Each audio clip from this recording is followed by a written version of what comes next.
Hi, welcome to Bass Lab, New Mexico. Today I'm hanging out with my good buddy Ian Davis, Hey.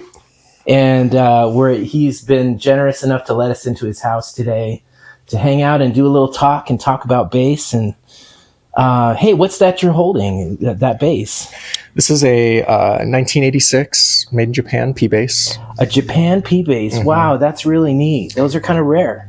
Yeah, and you know what? My folks got me this. I was in 8th grade.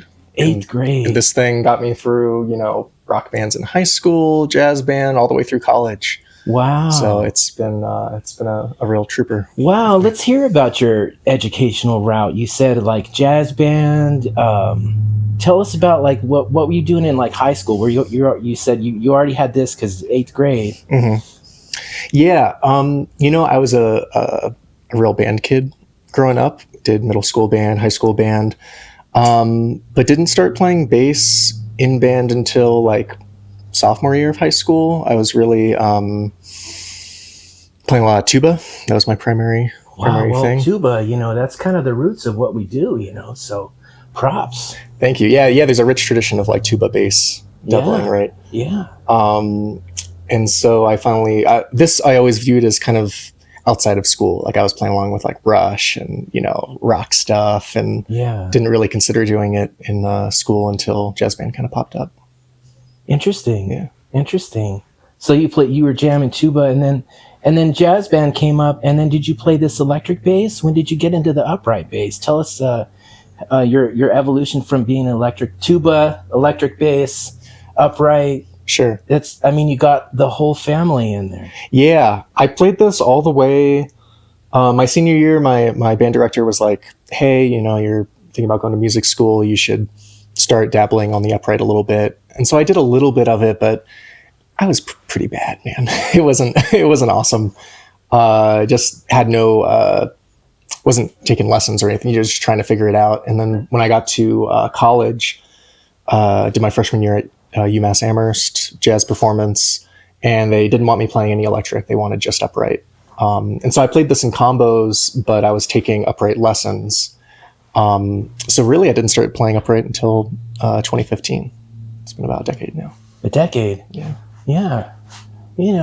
It's easy to sound, it's really hard to sound good on the upright, especially at the beginning.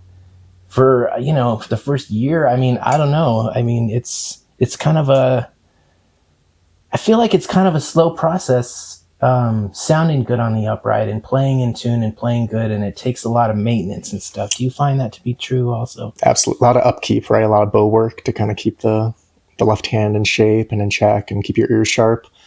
And I think we take for granted starting on electric. You press down the fret and then bam, the note's there. Yeah. And so I think you can end up being kind of more of like a button pusher than like really hearing what you're playing before it comes out. Yeah. Interesting. That's true. Yeah. I think about that a lot because, pressing a key or something like that, as opposed to dealing with the string, really dealing with the string on both sides of the string. Yeah. For sure. Yeah. So then you started studying in college, like with the upright bass kind of more seriously. Mm-hmm. Yeah. That freshman year, I was taking the classical lessons pretty exclusively, actually. Some jazz lessons with a different professor there. And I had a really bad time with the professor there. A lot was going on in my personal life, death in the family, just kind of moving away from home for the first time, right? Like transplanting from Santa Fe all the way to Massachusetts. But my professor was very negative, one of those real, and I know that works for some people, but like going in lesson after lesson, like, you don't belong here. What are you doing here? Like, you're wasting my time kind of vibe, really beat me down. And so I ended up, when I transferred back to UNM and finished my degree, I switched to music ed.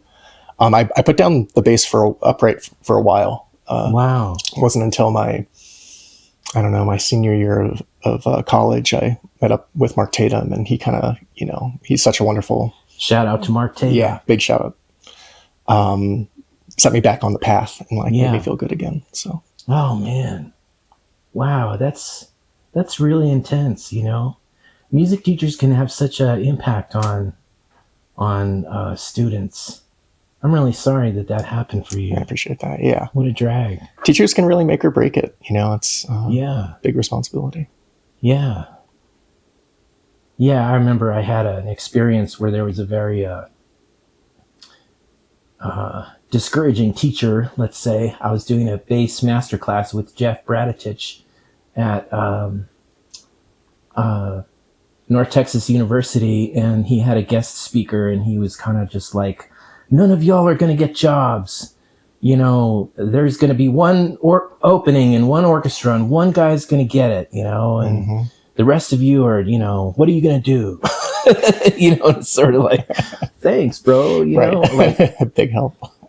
and yeah, it could be discouraging, you know, it's, so that really affected your path a little bit, you know. It did. I took a major break from bass and even thinking about jazz in a serious way.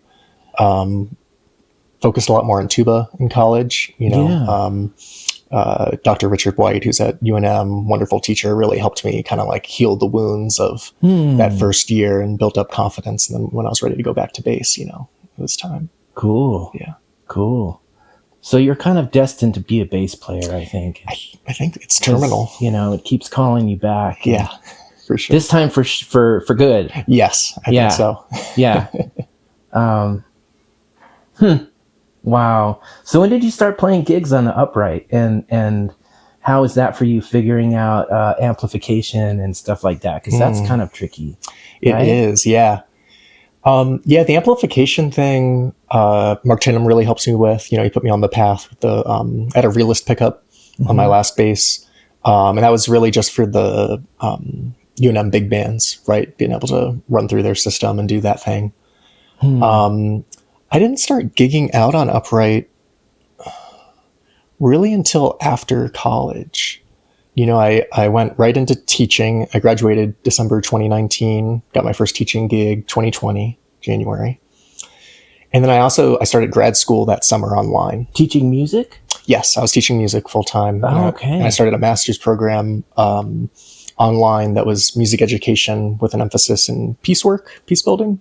Wow, that's wonderful. It was great, but as you could imagine, kept me away from gigs, you know, like working full time, school full time, and then of course COVID. But once I finished the degree, I kind of was able to come back on, or I won't say come back onto the scene, but get into the scene. You know, started going to Cactus, the jams, and just getting to meet people, and yeah. So that was probably 2023. I really started seriously, you know, playing out. Cool. Wow, so much interesting things about your past. I didn't realize that you were a tuba player. That's just great. Do you still have a tuba? You know, I just sold it like 2 months ago. Yeah, haven't been playing it too much? No, I was in college. I got into this band called Zoltan and the Fortune Tellers. And that was super informative. I played with them for like 5 years. It was this sort of like Hungarian polka punk band, kind of comedic, like almost like Weird Al-esque lyrics, just wild. I'll have to send you some stuff. Yeah. It was a treat. I've heard of that group. Yeah. I toured with them and played, you know, we'd play Balloon Fiesta. We played all these gigs. I really got to like hone my chops in terms of like playing out and being on stage and working in a band. Yeah. And that was all on tuba, you know, just threw a SM58 down the bell, through a bass amp. Gangster. I love that. SM58 down the bell and you're good to go. Right. Oh my gosh. So when you put an SM58 into the bell of a tuba, you need like a rag or like a towel or something, right? I stuck it in a sock. A sock? Yep. That's an innovation there. Yeah. Thank you. A sock around an SM58 in a tuba. Can fix most problems. Wow. On tour. Yeah. Yep. Good times, bro. It was a blast. What are some highlights from that tour? Some of your favorite places to play, or some fun stories or something? Colorado was a lot of fun. You know, a lot of small mountain towns out there to play that have just like cool little dive scenes. One of my favorite tour stories, we went up to Wyoming. We played Cody, Wyoming. And Zoltan was notorious for, he would never like book the hotel ahead of time or work out where we were going to stay. It was kind of like we'll figure it out after the gig, or we'll figure it out when we get into town. And as that doesn't, it doesn't work out great. Not all the time. Yeah. So his original plan was like, oh, well, we can go into the Yellowstone's like right there, like National Park is right there. So after the gig, we can just drive in, find a spot to just like camp out for the night, and then get out in the morning before, anyone's awake or rangers are out or what have you. But it was like July, at this national park. So we're driving around the campsites at like 10 p.m., all booked up. Our headlights are hitting all these people's tents and stuff. I'm sure they weren't happy. We ended up finding like one of those scenic overlook pullouts, and drummer slept in the car, and me and Zoltan hiked down the side of this, this hill, and slept on like this, 45-degree angle. There were signs everywhere, watch out for grizzly bears. I thought I wasn't sure I was going to wake up the next morning, but it was a beautiful, the stars there. I don't know if you've been up that part of the country, but you can just see the whole Milky Way. And so sleeping outside, no tent, just in a sleeping bag, and just like the stars are just like imprinted onto my brain. Just that, full 180 degrees of galaxy. Wow, that's cool. It was a treat. Adventure. Mm-hmm. Adventures on the road. Yeah. That's super fun. So I kind of want to go back real quick to your college days and your focus on music education and where that took you and where that's at. And that's a lot of time and energy. You were coming out of very discouraging bass teacher, and then you kind of went into this music education area with focus on social justice and peace, kind of. Mm-hmm. Yeah, that's fascinating. Yeah, so my second semester at UMass, obviously I was just having a really bad time, and so I thought, well, I should see if I like music ed, because if I do, I can go back to UNM and get my degree a lot cheaper. Like I don't need to spend all this money. I wanted to go to UMass because they was supposed to be a good jazz program, but I knew UNM's music ed program. Great. So, why not check that out? And I ended up loving the intro class, came back here, and really enjoyed teaching. I found it was something I thought I was pretty good at. People thought I was pretty good at. And taught for 6 years before, I'm taking a break from it to just play and do performance, and definitely wrestling with like, wow, from like 18 to 28, all I focused on was being in school, thinking about how can I be the best teacher I can be? How can I like do the most for kids and the community, and like, and give myself like that purpose in life. And now I'm kind of taking a break from it. It's like, oh, what do I do now? Like the last decade I was doing this, not completely different thing, but pretty different. And you can always go back to it, right? Of course it's there. But it can be a little funny sometimes, just think like, oh, I have 2 degrees in this field and I'm not like, getting my paycheck doing that thing. But it is always there. And I hope I do return to it at some point, because I think I still have more to offer and give. What's the age of kids that you really enjoy teaching, or are you open to all ages? They all have their upsides and downsides, right? I taught middle school mostly. Like I taught middle school consistently all 6 years.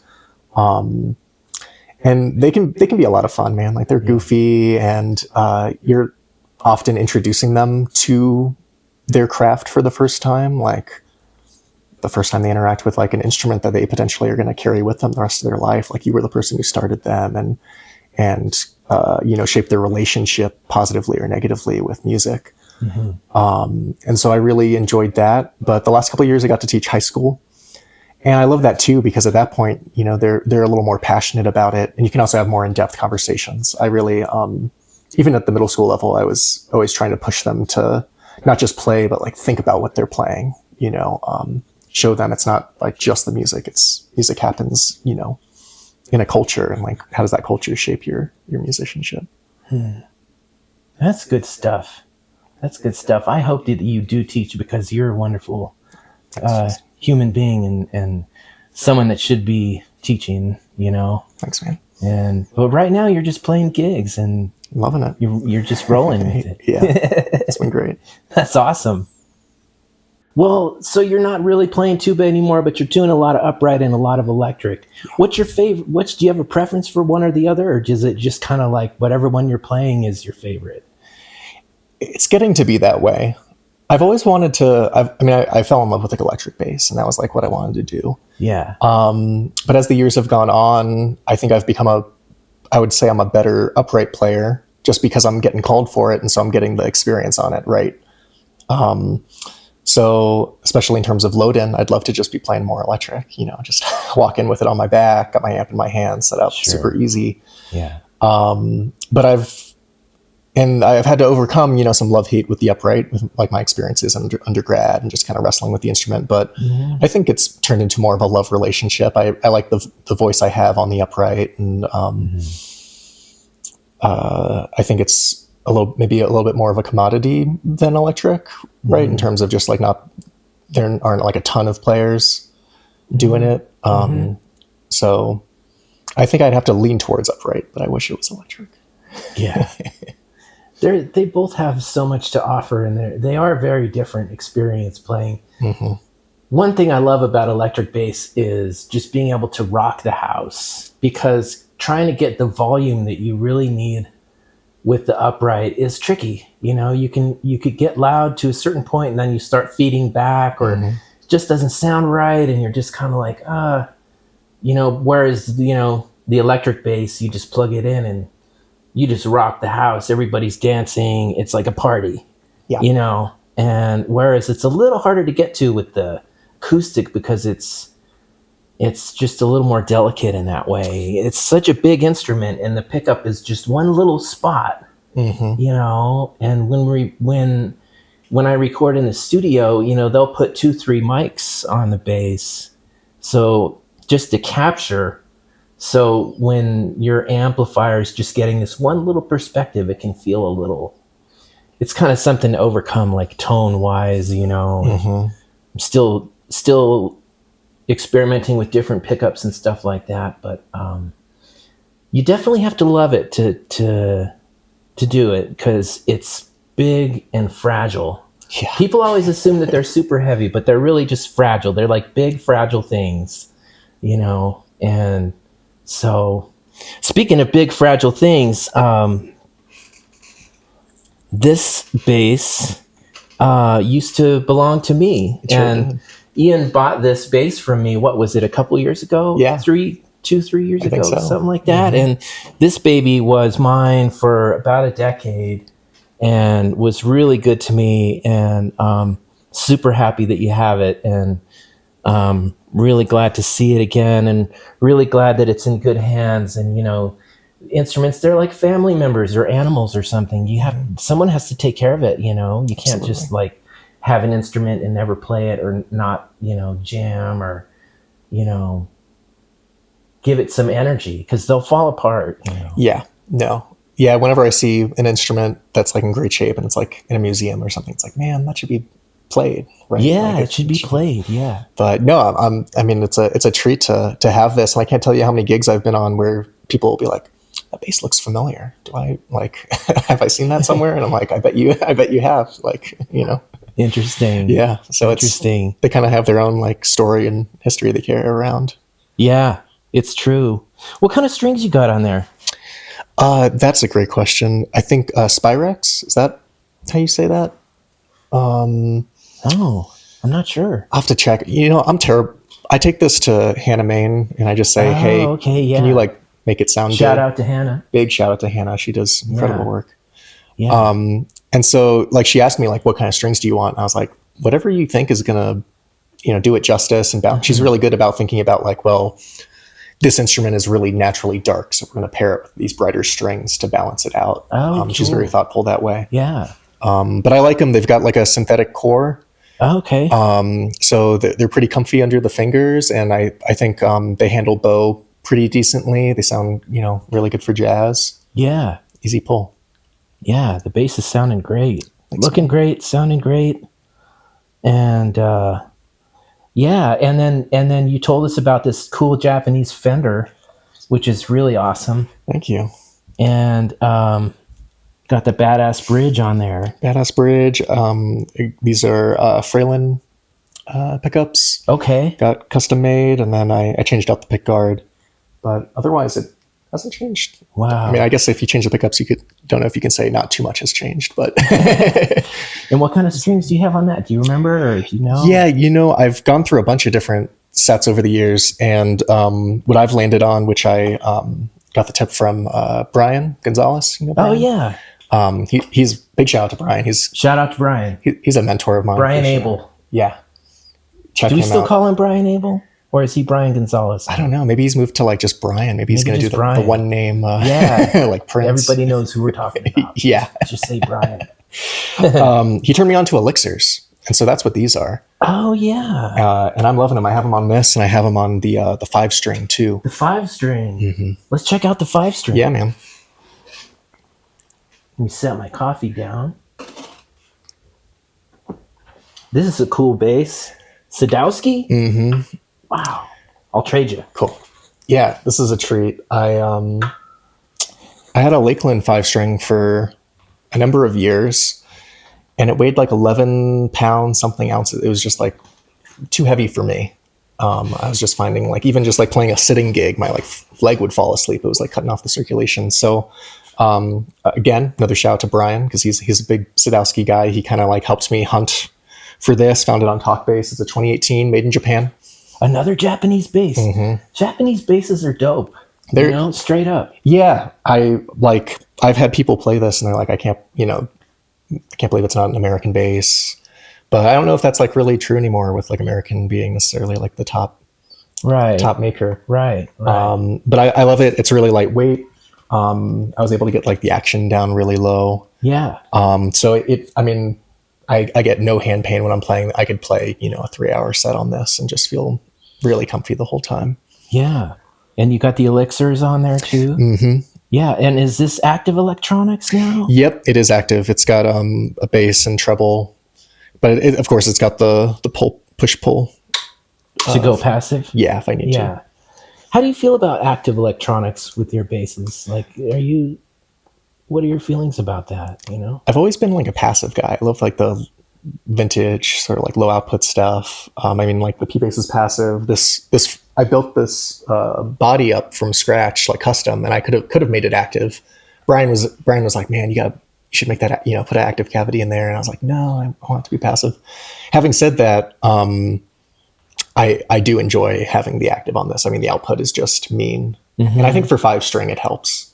I think passive, the B string just doesn't quite kick the way it needs to. Yeah.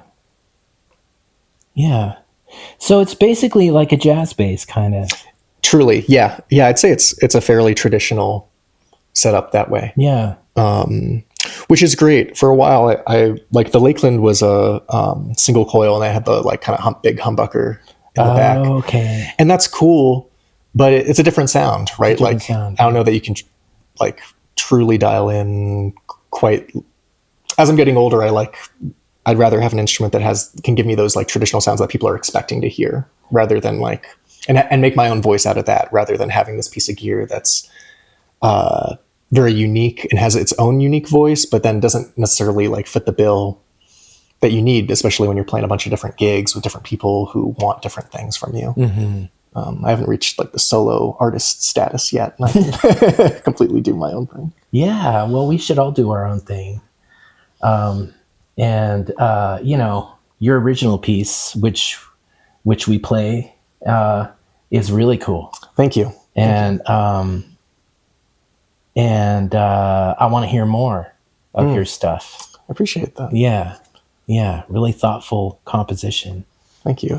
Yeah, I've been writing more and more lately, and I'd love to. I keep telling myself it's a goal to like get into a studio and just like record what I have so far. I probably have like 5 or 6 tunes. Just hasn't come to fruition yet. Yeah.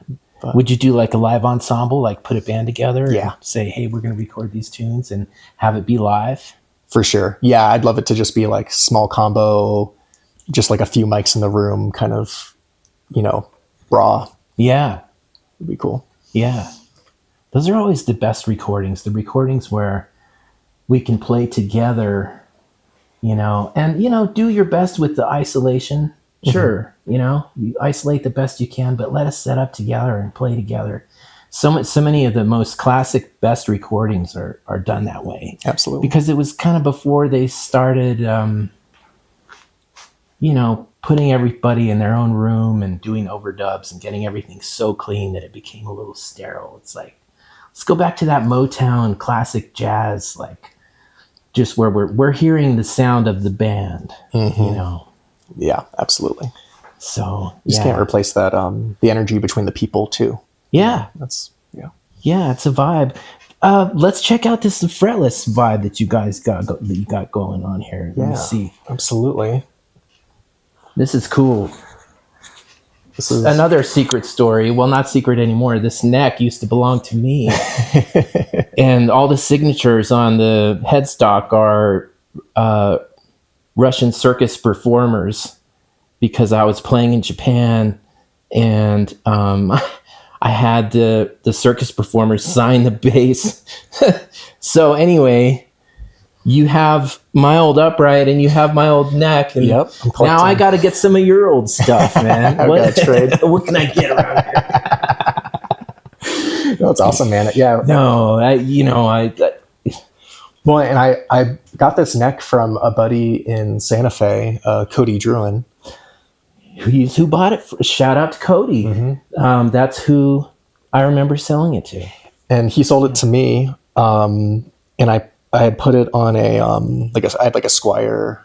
It actually looked a lot like this one. It was that kind of like Jocko, no pick guard. Sunburst. Yeah, that kind of vibe. Classic. So I put it on there and had it on there for years.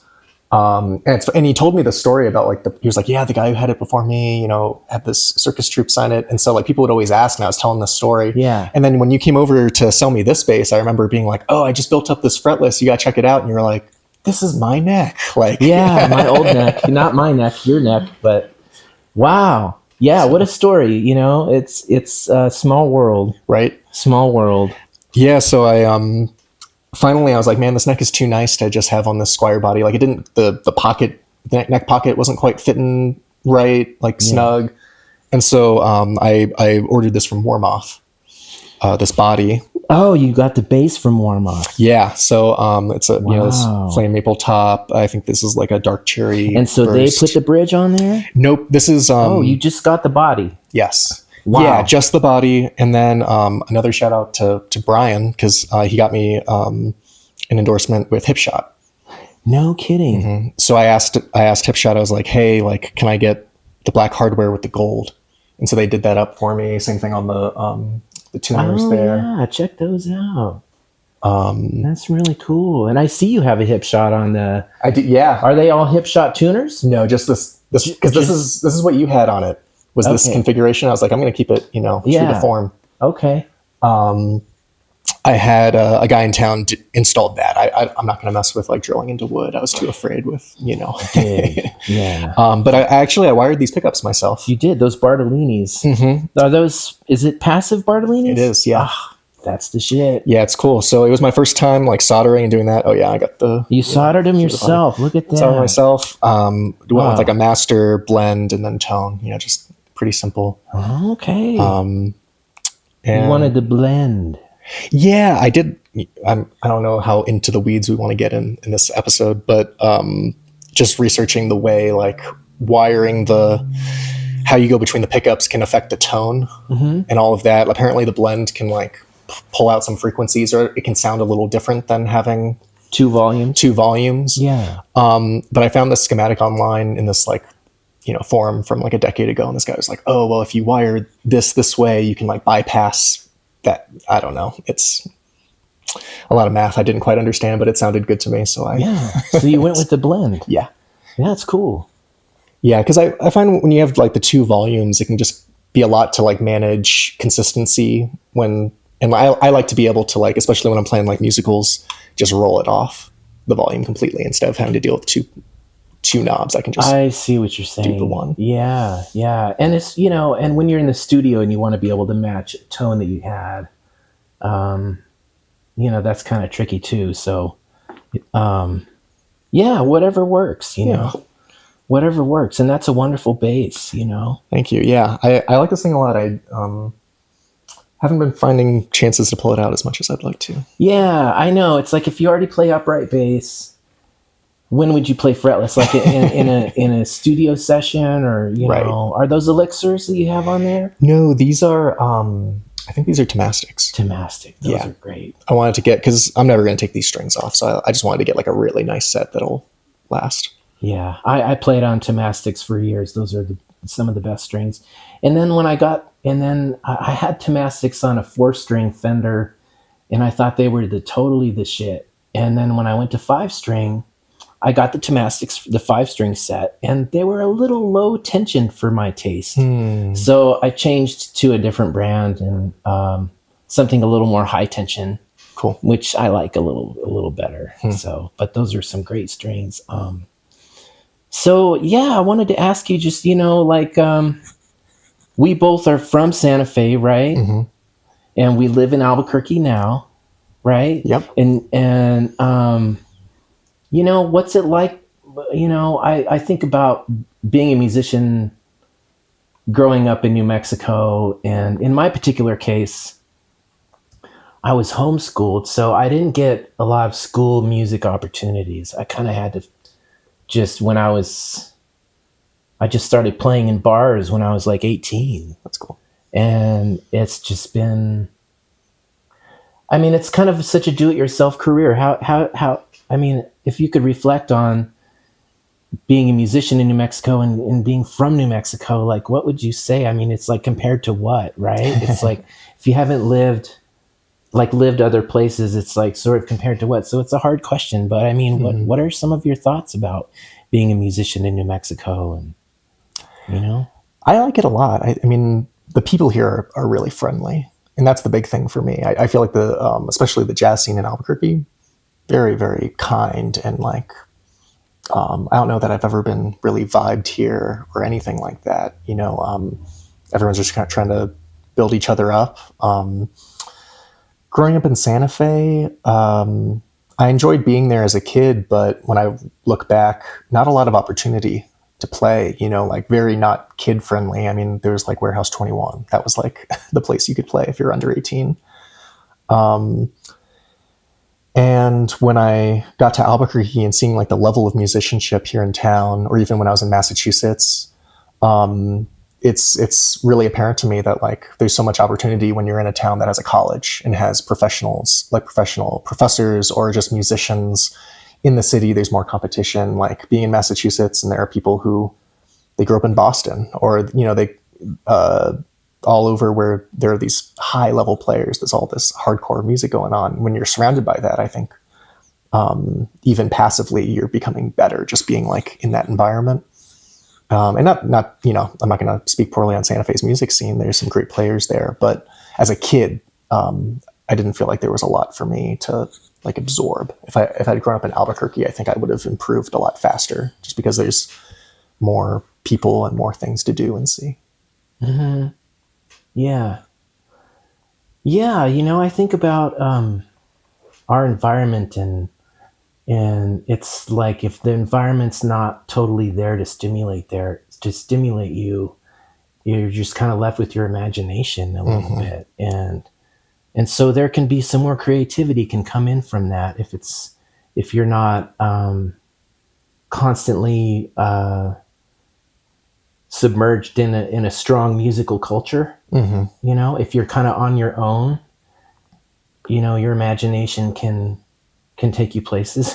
Yeah. Because that's what we have. You know, we have our imagination. And what are some of your favorite rooms to play in Albuquerque? Like, what are some of your, I mean, what are some of your rooms that you like to play? I really like Teddy Rose, Yeah. which you've played in. Not when it's like packed and like everyone's talking at full volume. It can get a little hard to hear. But when it's quiet in there, I mean, it's a really small space, but I just love like, I like small, intimate venues where you're just like there with the musicians close together. You can hear everything. You can make eye contact and just like have a conversation. Yeah. Literally and musically. Yeah. So Teddy Rose is great. I've been playing a lot of Cactus, and despite the mosquitoes and like the flooding, I like that stage too because it's small and like you're right there. The audience is like right there. Mm-hmm. I just love a space where you can hear well and you can communicate well. Mm-hmm. Mm-hmm. Yeah. And I think the scene in Santa Fe is getting better too. Like there's more, I feel like some of the jazz players there are taking a little more initiative at playing dive bars than they were like 10 years ago. Sure. I don't know. Yeah, and I really I need to check out the Santa Fe scene more. Admittedly, I kind of just stay in my my zone, but I know there's a lot of great players, and it's cool. I think that's what you have to embrace in Santa Fe because a lot of people think of Santa Fe as being this ritzy, you know, art galleries and fancy restaurants, and you'd think that'd be like perfect for jazz, and yet it's not really like happening in those spaces necessarily. Mm-hmm. Yeah, interesting take. Yeah. Yeah, well, you know, for me, it's the Santa Fe Albuquerque overall area that I work. It's, you know, I don't pick one Yeah. city, you know, and I love them both and I work them both. And are you currently playing any other instruments other than electric bass and upright bass? Yeah, I've been playing a lot of guitar. So, playing a lot of guitar. well, I don't know if I can say playing a lot of Playing guitar. playing guitar. You're playing guitar. Yeah. You know, when I was teaching, like my second year, my admin said like, "Hey, you need to pick up the guitar class." And I had never touched guitar. Like, you know, in school I had to learn how to play saxophone, a trumpet, an oboe, and all you know, the band instruments, but I never took a, you know, class on guitar. So I was like, all right, I'll just stay a lesson ahead of the kids. And I reached out to Michael Anthony. Big shout out to Michael Anthony, Uncle Mike, local hero. Yes, legend. He was my combo coach for a few semesters at UNM, and we had a great rapport. So I texted him. I was like, "Hey, can I get like some guitar lessons just to get me going?" And I ended up falling in love with it, man. I don't know if that's like bad to say on a bass bass show, but I am just enamored with the instrument. And started out doing like classical stuff, and then he took me down the jazz road, and I think that's been huge for my bass playing, studying jazz guitar. Yeah. Interacting with like harmony that way and really like literally having it under your fingers just completely opened my ears in a way they weren't before. So I'm practicing jazz guitar all the time. I'm hoping to gig out more on it, but everyone knows me as a bass player, so it's like, no kidding. Yeah, wow. I'd like you to. know what trips me out about the guitar is that it's all fourths until the, you know, the G and the B, and then it's a major third. So. Yeah. Whereas if you're just on bass, you know, even with a 5-string, even with a 6-string bass, it's just fourths. Yeah, symmetry. Just fourths. So all your ideas are just right, you know, they don't change, but there's that guitar anomaly. Yes. That's you know, that's a life's work dealing with that, you know.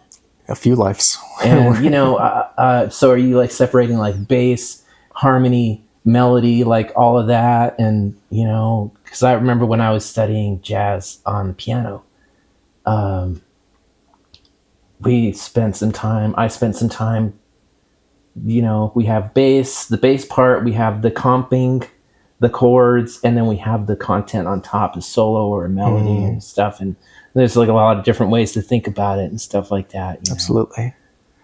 Yeah, I don't know if I separate it quite that way. Yeah. I totally hear what you're saying. I don't think about the bass line very much when I'm playing guitar. I know that's a terrible thing. No, that's cool actually, because we should leave that to the bass player. Right? Yeah, right. Yeah. Yeah. So what I love about guitar, jazz guitar, is how compositional it is. You know, you can choose when to play and when not to play, and what voicing you're going to use and what octave, or like maybe I'm going to harmonize the melody, or I'll just stick with the chords. You can be very like thoughtful that way. Mm-hmm. And not that you can't be, obviously bass is a very thoughtful instrument. You have to think about how you're interacting with everybody, but you're talking all the time, right? Like a lot of tunes you're playing beginning to end. There's no like, oh, I think I'll lay out for like a couple of choruses. You can, but that's like a big statement. It's a big statement. When the bass lays out, it's a big statement. I know. And so I've liked that with guitar, where it's like I get to really just be very intentional about when I play and what I play. And I think I've been able to bring that more to my bass playing too, just thinking in that compositional mindset. That's cool. It's been fun. That's super cool. What are some of your goals as a bass player moving forward in your life and doing this gigging thing? I know you've got the guitar too, and you're working with Equinox Jazz. Mm-hmm. You played last night with the Albuquerque Jazz Orchestra. Yep. And you're playing with some other groups too? Yeah, I do musical theater work. That's right. I'm playing in a country band. Got like an Americana trio we're trying to get off the ground. So good variety. I think goals. I want to keep getting better. I have like a laundry list of things I'd like to hear in my playing. And just trying to like go on that journey, as we all do, of like, how do I, like, I hear what I want to sound like, how do I get there? Mm-hmm. I think just continuing to push myself to, I don't know, surprise people with like, I want like to be on the gig and people are like, oh yeah, that's cool. Like, I want to check out what I'm doing. Mm-hmm. So, that spontaneity, I guess. Yeah. Keep it fresh. Always Fresh. Yeah. Yeah. My fresh friend, Ian Davis. Keep up the freshness on the bass, and keep an eye out for Ian Davis laying it down on the bass at a cool spot near you. Thanks for having me. This was a treat. Thanks, Ian.